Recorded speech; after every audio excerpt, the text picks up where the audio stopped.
Bawat TechVoc graduate, world class. Yan po ang tatak TESDA. Ikaw ba ay isa sa kanila? Ikwento mo naman sa amin ang iyong storya.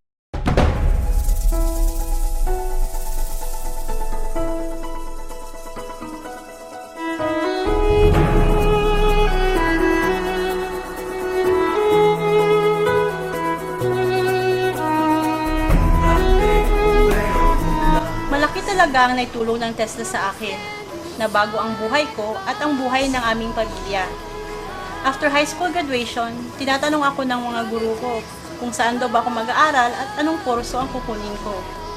Kahit ako ang class valedictorian, hindi ko alam ang sagot. Kasi iniisip ko, hindi kakayanin ng mga magulang ko ang mga gastusin sa college. Isang araw, pumunta kami ng mga classmates ko sa isang open house event ng STI. Doon nakilala ko si Sir Orly na naging guest din namin ng high school graduation. Tinawagan ni Sir ang office ng TESDA Tacorong noon. Binigay niya sa akin ang schedule ng PESFA qualification exam. Sa awa ng Diyos, nakapasa ako.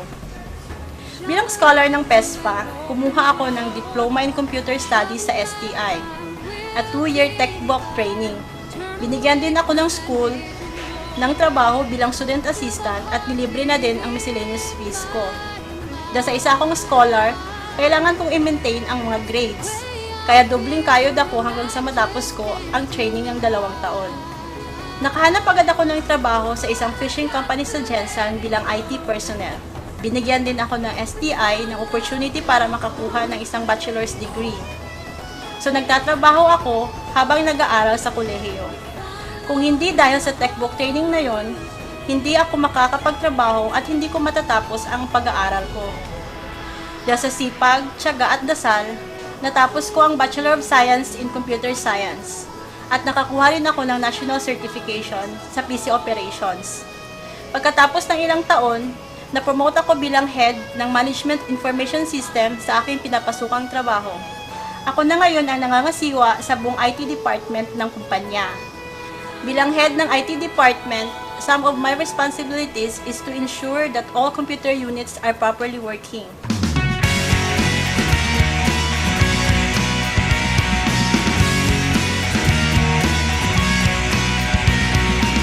Ngayon, nakakatulong na ako sa mga magulang ko sa pang-araw-araw naming gastusin at natutustusan ko na rin ang pangangailangan ng aming pamilya.